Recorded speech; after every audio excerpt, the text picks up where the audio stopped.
আসসালামু আলাইকুম বন্ধুরা। নিজের স্বপ্নের পেছনে ছুটতে গিয়ে একটা মেয়ে পৌঁছে যায় এমন এক জাদুকরি জগতে যেখানে অসম্ভব বলে কিছুই নেই। দুর্দান্ত ফ্যান্টাসিতে ভরপুর এই মুভিটি হয়তো আপনাদের অনেকেরই দেখা। তবুও চলুন আরেকবার আমার সঙ্গে ঘুরে আসি সেই রহস্যময় ম্যাজিক্যাল ওয়ান্ডারল্যান্ডে। গল্পের শুরুতেই আমাদের দেখানো হয় একজন মিষ্টি আর ভীষণ কৌতূহলী কিশোরীকে, যার নাম হচ্ছে অ্যালিস। ছোটবেলা থেকেই অ্যালিস বারবার একই স্বপ্ন দেখে আসছে। সেই স্বপ্নে সে একটা অদ্ভুত জগৎ দেখতে পায়, যেখানে সবকিছুই যেন বাস্তবতার বাইরে। এখানে সে একটা সাদা খরগোশকে দেখে, আর চারপাশে ঘটে চলা অদ্ভুত সব ঘটনা তাকে ভীষণভাবে ভাবিয়ে তোলে। এই একই স্বপ্ন বারবার দেখার কারণে অ্যালিস খুবই চিন্তিত থাকে। তার মাথায় একটাই প্রশ্ন ঘুরপাক খেতে থাকে, কেন সে প্রতি রাতে একই স্বপ্ন দেখছে, এর মানে কি? এভাবে অনেকটা সময় পেরিয়ে যায়। এখন অ্যালিসের বয়স ১৩ বছর নয়, বরং একজন তরুণী হিসেবে সে বেশ বড় হয়ে উঠেছে।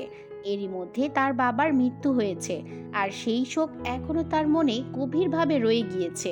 একদিন সে একটা বড় বাগান পার্টিতে উপস্থিত হয়, কিন্তু সবার আনন্দ উৎসবের মাঝেও অ্যালিসের মন অন্য কোথাও। সে এখনো সেই স্বপ্নের রহস্য নিয়েই ভাবছে। হঠাৎ সে তার মায়ের কাছে জানতে চায় কেন সে বারবার ওই একই স্বপ্ন দেখে, কিন্তু তার মায়ের কাছেও এর কোনো উত্তর নেই। এরপর পার্টিতে উপস্থিত এক মহিলা অ্যালিসকে জানায় যে আজকের এই আয়োজন আসলে তার বাগদান উপলক্ষে। সবাই আশা করছে অ্যালিস খুব শীঘ্রই এক ধনী যুবকের সঙ্গে বিবাহ বন্ধনে আবদ্ধ হবে, কিন্তু অ্যালিসের মনে এ নিয়ে কোনো আগ্রহই নেই। কিছুক্ষণ পর সেই যুবক সবার সামনে হাঁটু গেড়ে বসে অ্যালিসকে বিয়ের প্রস্তাব দেয়। চারপাশে সবাই অপেক্ষা করতে থাকে অ্যালিস কি উত্তর দেয় তা শোনার জন্য। কিন্তু ঠিক তখনই অ্যালিসের চোখে পড়ে সেই রহস্যময় সাদা খরগোশ, যাকে সে ছোটবেলা থেকে নিজের স্বপ্নে দেখে আসছিল। খরগোশটি একটা ওয়েস্টকোট পরে আছে এবং ভীষণ তাড়াহুড়ো করে কোথাও চলে যাচ্ছিল। খরগোশটিকে দেখেই অ্যালিস সবকিছু ভুলে তার পিছু নিতে শুরু করে। সে দৌড়াতে দৌড়াতে খরগোশের পেছনে চলে যায় এবং একসময় একটা বিশাল গর্তের সামনে এসে পৌঁছায়। খরগোশটি সেই গর্তের ভিতরে লাফ দিয়ে অদৃশ্য হয়ে যায়। অ্যালিস তাকে ডাকতে ডাকতে সামনে এগোয়, কিন্তু হঠাৎ তার পা পিছলে যায়, আর সে নিজেই সেই গভীর গর্তের ভেতরে পড়ে যায়। সে ক্রমাগত নিচে পড়তেই থাকে। গর্তটি এতটাই গভীর যে মনে হয় এর কোনো শেষই নেই। পড়তে পড়তে অবশেষে সে একটা অদ্ভুত ঘরে এসে পৌঁছায়। ঘরটিতে অসংখ্য দরজা ছিল। অ্যালিস একের পর এক সব দরজা খুলতে চেষ্টা করে, কিন্তু কোনোটিই খুলতে পারে না। ঠিক তখনই তার চোখে পড়ে একটা ছোট্ট দরজা। সে একটা চাবি খুঁজে পায় আর সেই দরজাটি খুলতে পারে, কিন্তু সমস্যা হলো দরজাটি এতটাই ছোট যে অ্যালিস কোনোভাবেই এর ভেতর দিয়ে যেতে পারে না। হতাশ হয়ে সে দরজাটি আবার বন্ধ করে দেয় এবং চাবিটি টেবিলের উপরে রেখে দেয়, যেখান থেকে সে সেটি তুলে নিয়েছিল। ঠিক তখনই টেবিলের ওপর রাখা একটা ছোট বোতলের দিকে তার নজর যায়। বোতলটির গায়ে লেখা ছিল, আমাকে পান করো। কৌতূহলবশত অ্যালিস সেটি পান করে ফেলে, আর সঙ্গে সঙ্গেই তার শরীর ছোট হতে শুরু করে।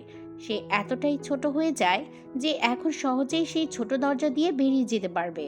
কিন্তু নতুন সমস্যা দেখা দেয়। দরজাটি আবার বন্ধ হয়ে গিয়েছে, আর চাবিটি রয়ে গিয়েছে টেবিলের ওপর। এখন অ্যালিস এতটাই ছোট যে টেবিলের ওপর পৌঁছানো তার পক্ষে একেবারে অসম্ভব। ঠিক তখনই মেঝেতে পড়ে থাকা একটি কেকের টুকরো তার চোখে পড়ে। তাতে লেখা ছিল, আমাকে খাও। অ্যালিস কেকটি খেয়ে ফেলার সঙ্গে সঙ্গেই তার শরীর বিশাল আকার ধারণ করে। সে এত বড় হয়ে যায় যে প্রায় ছাদের সঙ্গে মাথা লেগেই যায়। এবার সে সহজেই টেবিলের উপর থেকে চাবিটি খুলে নিতে পারে। এরপর সে আবার সেই জাদুকরি পানীয়টি পান করে নিজেকে ছোট করে ফেলে। এখন তার হাতে চাবিও আছে, আর সে ছোটও হয়ে গিয়েছে। তাই আর কোনো বাধা না পেয়ে অ্যালিস দরজাটি খুলে বাইরে বেরিয়ে আসে। বাইরে বেরিয়ে সে এমন এক জগতে পৌঁছে যায় যা তার কল্পনারও বাইরে। এই জাদুকরি জগতের নাম হলো ওয়ান্ডারল্যান্ড। চারপাশে অদ্ভুত সব প্রাণী, অজানা গাছপালা আর অসম্ভব সব দৃশ্য। এখানে সে আবার দেখতে পায় সেই সাদা খরগোশকে, যার পিছু নিয়েই সে এখানে এসেছে। কিন্তু আশ্চর্যের বিষয় হলো খরগোশটি তাকে দেখেই ভয় পেয়ে যায়। সে বলতে থাকে অ্যালিস সেই মেয়ে নয় যার জন্য তারা এতদিন অপেক্ষা করছিল। এরপর কয়েকজন অদ্ভুত প্রাণী অ্যালিসকে নিয়ে যায় এক জ্ঞানী শুঁয়োপোকার কাছে। সেখানে তাকে একটি প্রাচীন ভবিষ্যদ্বাণীর কথা জানানো হয়। তারা একটি বিশেষ পঞ্জিকা দেখায়, যেখানে পৃথিবীর সৃষ্টি থেকে শুরু করে ভবিষ্যতের ঘটনাগুলো পর্যন্ত লেখা রয়েছে। সেই ভবিষ্যদ্বাণীতে বলা আছে, একদিন এক সাহসী মেয়ে আসবে যে ভয়ঙ্কর এক ড্রাগনকে পরাজিত করবে। ড্রাগনটি এতটাই শক্তিশালী যে তাকে সাধারণ কোনো অস্ত্র দিয়ে মারা সম্ভব নয়। তাকে পরাজিত করা যাবে কেবল একটি বিশেষ জাদুকরী তরবারির সাহায্য। ওয়ান্ডারল্যান্ডের বর্তমান রানী ভীষণ নিষ্ঠুর। সে তার প্রজাদের উপর অত্যাচার চালায় এবং নিজের ক্ষমতা ধরে রাখতে সবাইকে ভয় দেখিয়ে রাখে। সেই ভয়ঙ্কর ড্রাগনটিও তারই অনুগত। প্রজারা বিশ্বাস করে ওই ড্রাগনের শক্তির কারণেই রানী এতদিন ক্ষমতায় টিকে আছে। সব কথা শোনার পর অ্যালিস বলে সে মোটেও সেই ভবিষ্যৎবাণীর মেয়ে নয়, তারা নিশ্চয়ই ভুল করছে। ঠিক তখনই হঠাৎ একটি ভয়ঙ্কর দানব তাদের উপর আক্রমণ করে বসে। কিন্তু অ্যালিস এখনও মনে করে যে সে হয়তো স্বপ্ন দেখছে, আর স্বপ্নে কেউ তাকে আঘাত করতে পারবে না ভেবেই সে দানবটির সামনে দাঁড়িয়ে যায়। দানবটি যখন অ্যালিসকে আক্রমণ করতে উদ্যত, ঠিক তখনই তাদের সঙ্গে থাকা একটি ছোট্ট ইঁদুর অসাধারণ সাহস দেখায়। সেই দানবটির মাথায় লাফিয়ে উঠে নিজের তরবারি দিয়ে তার একটি চোখ অন্ধ করে দেয়। ব্যথায় দানবটি চিৎকার করে ওঠে, আর সেই সুযোগে অ্যালিস ও তার সঙ্গীরা সেখান থেকে পালিয়ে যায়। এদিকে সেই নিষ্ঠুর রানীর রাজপ্রাসাদে তার বিশ্বস্ত সহকারী এবং স্বামীও উপস্থিত ছিল। তারা একটা বিশেষ ক্যালেন্ডার খুঁজে পেয়েছে যেখানে একই ভবিষ্যৎবাণীর কথা লেখা আছে। সেখানে স্পষ্ট বলা রয়েছে নির্দিষ্ট একদিনে অ্যালিস রানীর ভয়ঙ্কর ড্রাগনকে পরাজিত করবে। এই খবর রানীর কানে পৌঁছানোর সঙ্গে সঙ্গেই সে ক্ষিপ্ত হয়ে ওঠে। সঙ্গে সঙ্গে সে তার সৈন্যদের আদেশ দেয় অ্যালিসকে খুঁজে বের করে বন্দি করতে। রানীর বাহিনীতে একটা বিশাল শিকারী কুকুরও ছিল। রানী তার পরিবারের সদস্যদের বন্দি করে রেখেছিল বলে বাধ্য হয়ে সে সৈন্যদের সঙ্গে অ্যালিসের খোঁজে বেরিয়ে পড়ে। অন্যদিকে অ্যালিস একা একা জঙ্গলের ভেতর ঘুরে বেড়াচ্ছিল। সে এখনো বুঝে উঠতে পারছে না আসলে তার সঙ্গে কি ঘটছে। ঠিক তখনই তার সামনে হাজির হয় এক রহস্যময় বিড়াল। এই বিড়ালটিকেও অ্যালিস ছোটবেলা থেকে নিজের স্বপ্নে দেখে এসেছে। বিড়ালটি রহস্যময় হাসি দিয়ে অ্যালিসকে এমন একজনের কাছে নিয়ে যেতে শুরু করে যে হয়তো তার সব প্রশ্নের উত্তর জানে। তাকে সবাই জ্ঞানী হিসেবে চেনে। সে অ্যালিসকে জানায় যে পুরো ওয়ান্ডারল্যান্ড এখন ভয়ঙ্কর বিপদের মুখে রয়েছে। এরপর সে অ্যালিসকে নিয়ে যায় সেই স্থানে যেখানে একসময় এই রাজ্যের ইতিহাসের সবচেয়ে গুরুত্বপূর্ণ ঘটনাগুলো ঘটেছিল। সে অ্যালিসকে জানায় বহু বছর আগে এখানে হোয়াইট কুইনের শাসন ছিল। তখন পুরো রাজ্য শান্তি, সুখ আর সমৃদ্ধি বিরাজ করত। সবাই আনন্দে জীবন কাটাতো। কিন্তু সবকিছু বদলে যায় যখন রেড কুইন ক্ষমতায় লোভে বিদ্রোহ শুরু করে। তার ভয়ঙ্কর ড্রাগন চারদিক ধ্বংস করে দেয়। পুরো এলাকা আগুনে পুড়ে ছাই হয়ে যায়। আর যে জাদুকরি তরবারি দিয়ে সেই ভয়ঙ্কর ড্রাগনকে হত্যা করা সম্ভব, সেটি রেড কুইন স্বামীর হাতে চলে যায়। সে ছিল রানীর সবচেয়ে বিশ্বস্ত সহযোগী। এই ধ্বংসযজ্ঞের পর রেড কুইন নিজের মাথায় মুকুট তুলে নিয়ে নিজেকে শাসক ঘোষণা করে। সেই দিন থেকেই ওয়ান্ডারল্যান্ডের সুখ শান্তির সমাপ্তি ঘটেছে। ঠিক তখনই বিড়ালটি টের পায় যে রেড কুইনের সৈন্যরা এবং তাদের সঙ্গে থাকা শিকারী কুকুরটি দ্রুত এদিকেই এগিয়ে আসছে। তাই সে বুঝতে পারে এখানে আর বেশিক্ষণ থাকা নিরাপদ নয়।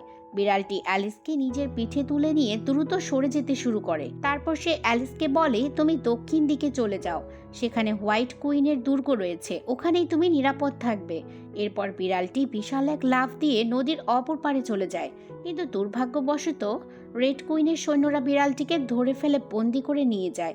অন্যদিকে ক্লান্ত অ্যালিস একটি গাছের নিচে ঘুমিয়ে পড়ে। পরদিন সকালে সেই শিকারী কুকুরটি তার কাছে আসে, যে রেড কুইনের আদেশে তাকে খুঁজছিল।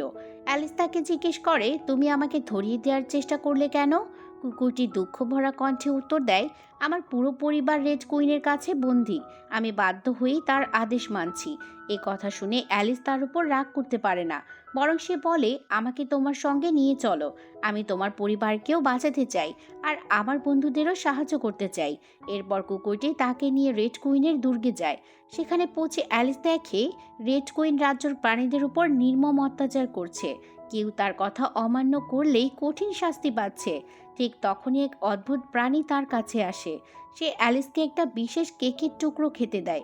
কেকটি খাওয়ার সঙ্গে সঙ্গে অ্যালিসের শরীর আরও বড় হয়ে যায়। রেড কুইন অ্যালিসকে দেখে অবাক হয়ে যায়। কুইন জিজ্ঞেস করে, তুমি কে? অ্যালিস নিজের পরিচয় গোপন করে বলে, আমি দূর দেশ থেকে এসেছি।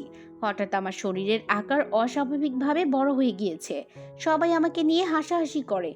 তাই আমি এমন একজনের খোঁজে এসেছি যে আমার কষ্টটা বুঝবে।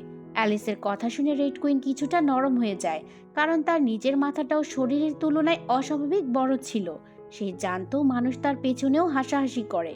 তাই সে অ্যালিসকে নিজের মতো বড় আকারের পোশাক পরতে দেয় এবং তাকে রাজপ্রাসাদে থাকার অনুমতিও দেয়। এমনকি যখন সে নিজের সিংহাসনে বসে তখন অ্যালিসকেও নিজের পাশে বসিয়ে রাখে। এদিকে বন্দি বিড়ালটিকে রেড কুইনের সামনে আনা হয়।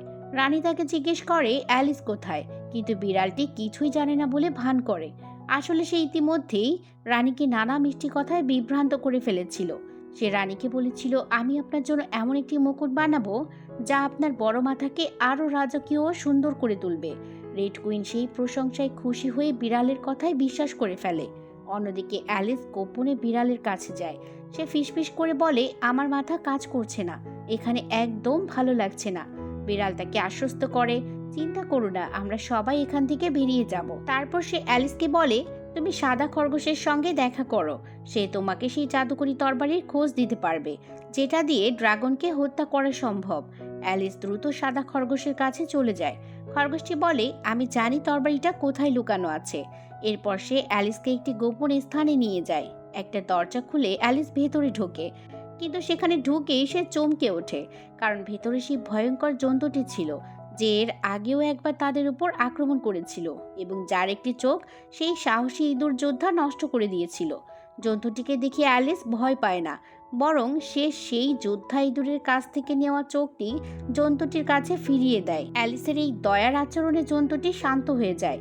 এরপর অ্যালিস সেখানে লুকোনো তরবারিটি খুঁজতে শুরু করে। কিছুক্ষণ পর সে একটি বাক্স খুঁজে পায় যার ভেতরে তরবারিটি রাখা রয়েছে, কিন্তু সমস্যা হলো বাক্সটি তালাবদ্ধ।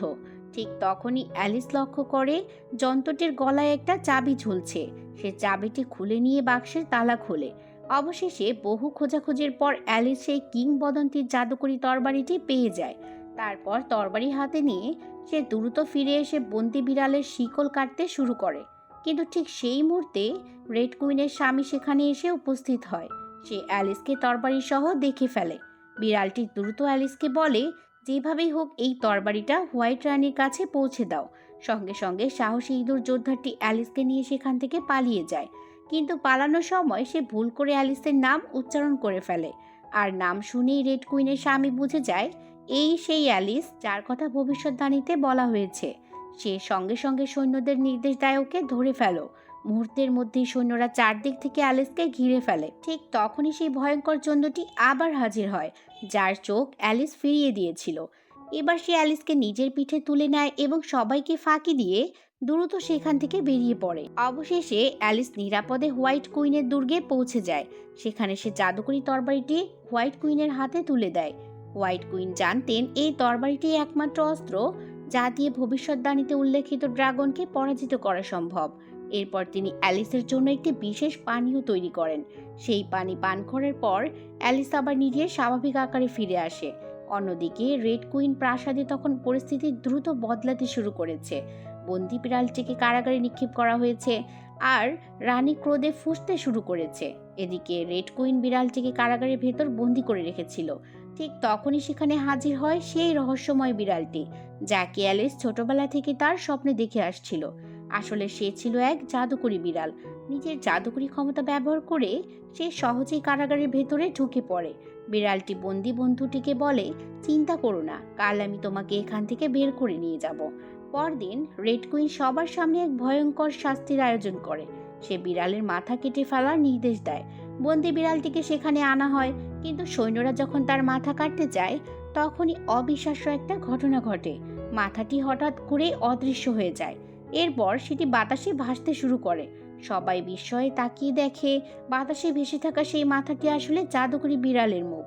তখন সবাই বুঝতে পারে বন্দি বিড়ালের রূপ ধরে আসলে সেই জাদুকরি বিড়ালই এখানে এসেছিল। কিন্তু এর আগেই আরেকটি ঘটনা ঘটে যায়। বিড়ালটি রেড কুইনকে বলে, তোমার চারপাশে যাদের তুমি সবচেয়ে বেশি বিশ্বাস করো তারাই তোমাকে প্রতারণা করছে। এরপর সে একে একে সবার আসল চেহারা প্রকাশ করতে শুরু করে, যারা নিজেদেরকে ইচ্ছাকৃতভাবে বিকৃত বা কুৎসিত সাজিয়ে রেখেছিল। তাদের মুখোশ সে খুলে দেয়। একজন নিজের নকল কান খুলে ফেলে, আরেকজন নিজের নকল নাক খুলে দেখায়। সবকিছু দেখে রেড কুইন প্রচণ্ড রেগে যায়। সে চিৎকার করে বলে, তোমরা সবাই আমাকে প্রতারণা করেছো। রাগের মাথায় সে সবার মাথা কেটে ফেলার আদেশ দিয়ে বসে। এদিকে বিড়ালটি সুযোগ বুঝে সেখান থেকে পালিয়ে যায়। এরপর সে সবাইকে একত্র করে বলে, আমাদের আর ভয় পেয়ে লুকিয়ে থাকার দরকার নেই। এখন সময় এসেছে রেড কুইনের বিরুদ্ধে দাঁড়ানোর। তার কথায় সবাই সাহস পায় এবং তার সঙ্গে একমত হয়। অন্যদিকে রেড কুইন তার স্বামীকে আদেশ দেয়, ড্রাগনটিকে যুদ্ধের জন্য প্রস্তুত করো।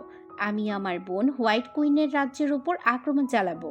আসলে হোয়াইট কুইন ছিল রেড কুইনেরই ছোট বোন। এদিকে হোয়াইট কুইনের দুর্গে অ্যালিসকে দেখা যায়। হোয়াইট কুইন রানীকে বলেন, তুমি অনেক শক্তিশালী, চাইলে তুমি ড্রাগনটিকে এখনই পরাজিত করতে পারো। কিন্তু অ্যালিস দ্বিধায় পড়ে যায়।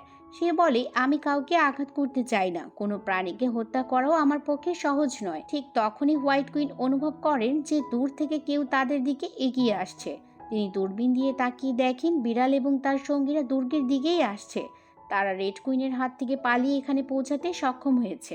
তাদের সঙ্গে সেই শিকারী কুকুরটির পরিবারও ছিল, যে কুকুরটি একসময় অ্যালিসকে ধরতে এসেছিল, পরে আবার তাকে সাহায্যও করেছিল। নিজের পরিবারের সঙ্গে পুনরায় মিলিত হয়ে সে ভীষণ খুশি হয়ে যায়। পরদিন সকালে সবচেয়ে গুরুত্বপূর্ণ সিদ্ধান্ত নেওয়ার সময় আসে। এবার ড্রাগনটির মুখোমুখি কে হবে? এক এক করে অনেকেই সামনে আসে। সবাই নিজেদের জীবন বাজি রাখতে প্রস্তুত। ঠিক তখনই সাদা খরগোশ সেই ভবিষ্যদ্বাণীর ক্যালেন্ডার খুলে দেখায়। সেখানে স্পষ্ট লেখা ছিল, সেই ড্রাগনটিকে পরাজিত করার ক্ষমতা একমাত্র অ্যালিসেরই রয়েছে। তার বদলে অন্য কেউ যদি ড্রাগনের মুখোমুখি হয়, তাহলে নিশ্চিত মৃত্যু অপেক্ষা করছে। হোয়াইট কুইন অ্যালিসকে বলেন, তোমার উচিত অন্যদের জন্য বাঁচা এবং তাদের রক্ষা করা, কিন্তু শেষ সিদ্ধান্ত তোমাকেই নিতে হবে। এই কথা শুনে অ্যালিস চুপচাপ সেখান থেকে বেরিয়ে যায়, কারণ তার মন এখনো বিশ্বাস করতে পারছিল না যে এইসব সত্যি। তার এখনো মনে হচ্ছিল হয়তো সে কোনো স্বপ্নের মধ্যেই রয়েছে। ঠিক তখনই তার সামনে এসে হাজির হয় সেই জ্ঞানী শুঁয়োপোকা। সে অ্যালিসকে মনে করিয়ে দেয়, তুমি এর আগেও এখানে এসেছিলে, যখন তুমি খুব ছোট ছিলে। হঠাৎ করে অ্যালিসের সব কিছু মনে পড়ে যায়। সে বুঝতে পারে ছোটবেলায় সে সত্যিই এই জগতে একবার এসেছিল।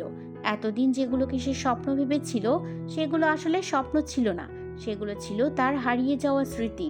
অ্যালিস অবাক হয়ে জিজ্ঞেস করে, তাহলে ওয়ান্ডারল্যান্ড, এখানকার মানুষ সবকিছুই কি সত্যি? শুঁয়োপোকাটি শান্তভাবে উত্তর দেয়, হ্যাঁ, এগুলো সবই বাস্তব। অবশেষে সমস্ত সত্য জানার পর অ্যালিস নিজের সিদ্ধান্ত নিয়ে ফেলেছে। সে এবার যুদ্ধ করবে। পরদিন ভোরে রেড কুইন এবং হোয়াইট কুইন বিশাল দুই সেনাবাহিনীর যুদ্ধক্ষেত্র মুখোমুখি দাঁড়ায়। হোয়াইট কুইন শেষবারের মতো অ্যালিসকে বলেন, তোমার লড়াই করার প্রয়োজন নেই। কিন্তু এবার অ্যালিস তার কথা শোনে না। সে এগিয়ে গিয়ে ড্রাগনটিকে ডাক দেয়। বহু বছর ধরে ঘুমিয়ে থাকা সেই ভয়ঙ্কর ড্রাগন জেগে উঠে যুদ্ধক্ষেত্রে এসে উপস্থিত হয়। এরপর শুরু হয়ে যায় মহাযুদ্ধ। একদিকে দুই রানীর সৈন্যদের যুদ্ধ, অন্যদিকে অ্যালিসের সঙ্গে ড্রাগনের ভয়ঙ্কর লড়াই। প্রথমে অ্যালিসের কাছেও অসম্ভব মনে হচ্ছিল যে সে এই দানবকে পরাজিত করতে পারবে না। কিন্তু তারপর সে ভাবে, যে জগতে কথা বলে প্রাণী আছে, যেখানে গাছপালাও কথা বলতে পারে, যেখানে অসম্ভব সব ঘটনা বাস্তবে ঘটে, সেখানে অসম্ভব বলে কিচ্ছু নেই। তাহলে সেও ড্রাগনটিকে পরাজিত করতে পারবে। এই বিশ্বাস থেকেই সে নতুন করে সাহস পায়। লড়াই করতে করতে তারা একটি ধ্বংসপ্রাপ্ত দুর্গের চূড়ায় পৌঁছে যায়। নিচে তখন দুই বাহিনীর মধ্যে ভয়ঙ্কর যুদ্ধ চলছিল, আর উপরে অ্যালিস আর ড্রাগনটির চূড়ান্ত দ্বন্দ্ব। অবশেষে সঠিক মুহূর্তে সুযোগ পেয়ে অ্যালিস জাদুকরি তরবারি দিয়ে এক আঘাতে সেই ড্রাগনটির মাথা বিচ্ছিন্ন করে ফেলে, ঠিক যেমনটি ভবিষ্যদ্বাণীতে লেখা ছিল। সেদিন ছিল সেই বিশেষ দিন যেদিন ভবিষ্যদ্বাণী পূর্ণ হওয়ার কথা। আর সত্যিই ভবিষ্যদ্বাণীটি পূর্ণ হয়। ড্রাগনের বিচ্ছিন্ন মাথা যুদ্ধক্ষেত্রের মাঝখানে পড়তেই সবাই যুদ্ধ থামিয়ে দেয়। রেড কুইনের সৈন্যরা অস্ত্র ফেলে দেয়, কারণ তারা রেড কুইনের জন্য নয়, ড্রাগনের ভয়েই তার পক্ষে যুদ্ধ করছিল। ড্রাগনের মৃত্যুতে রেড কুইনের ক্ষমতা ভিত্তি ভেঙে পড়ে। অবশেষে হোয়াইট কুইন আবার নিজের রাজ্য ফিরে পান, আর রেড কুইন এবং তার স্বামীকে চিরদিনের জন্য নির্বাসনে পাঠিয়ে দেওয়া হয়। এরপর হোয়াইট কুইন অ্যালিসকে বলেন, এখন তুমি চাইলে ওয়ান্ডারল্যান্ডেই থাকতে পারো, অথবা নিজের পৃথিবীতে ফিরে যেতে পারো। সিদ্ধান্ত তোমার। অ্যালিস কিছুক্ষণ চিন্তা করে, তারপর সে নিজের পৃথিবীতে ফিরে যাওয়ার সিদ্ধান্ত নেয়। এরপর সে সেই পুরনো গর্তটির কাছে যায়, যেখানে দিয়ে সে প্রথমবার ওয়ান্ডারল্যান্ডে প্রবেশ করেছিল। এক ঝলক আলো চারপাশ ভরে দেয়, আর পরের মুহূর্তেই অ্যালিস সেই গর্ত দিয়ে বেরিয়ে আবার নিজের বাস্তব জগতে ফিরে আসে।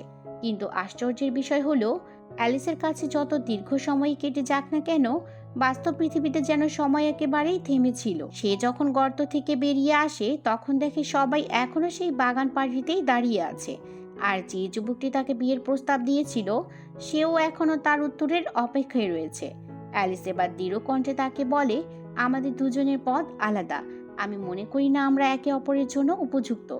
এই কথা শুনে সবাই অবাক হয়ে যায়। এরপর অ্যালিস নিজের মায়ের দিকেও তাকায় এবং শান্তভাবে বলে, আপনি আমার জন্য চিন্তা করবেন না। আমি আমার নিজের জীবন নিজের মতো করে করতে চাই। আমি এমন কিছু খুঁজে বের করব যা সত্যিই আমাকে সুখী করবে। এরপর সে সেই ব্যবসায়ীর দিকে এগিয়ে যায়, যিনি একসময় তার বাবার ঘনিষ্ঠ বন্ধু ছিলেন। অ্যালিস তাকে বলে, আমরা কি ব্যবসা নিয়ে একটু কথা বলতে পারি? লোকটি অবাক হয়ে তার কথা শোনেন। তখন অ্যালিস তার বাবার পুরনো স্বপ্নের কথা তুলে ধরে। সে বলে, আমার বাবা সব সময় চাইতেন আমরা সমুদ্র পথে আমাদের ব্যবসা আরো দূরে নিয়ে যাই। তিনি স্বপ্ন দেখতেন একদিন আমরা চীন পর্যন্ত পৌঁছাবো। এমন এক বাণিজ্য পথ তৈরি করব যেখানে ইংল্যান্ড থেকে আগে কেউ ব্যবসার উদ্দেশ্যে যাওয়ার সাহস করেনি। অ্যালিসের আত্মবিশ্বাসী কথা শুনে সেই ব্যবসায়ী ভীষণ মুগ্ধ হন। তিনি বুঝতে পারেন এই মেয়েটি আর আগে সেই দ্বিধাগ্রস্ত অ্যালিস নেই। সে এখন নিজের সিদ্ধান্ত নিজেই নিতে পারে।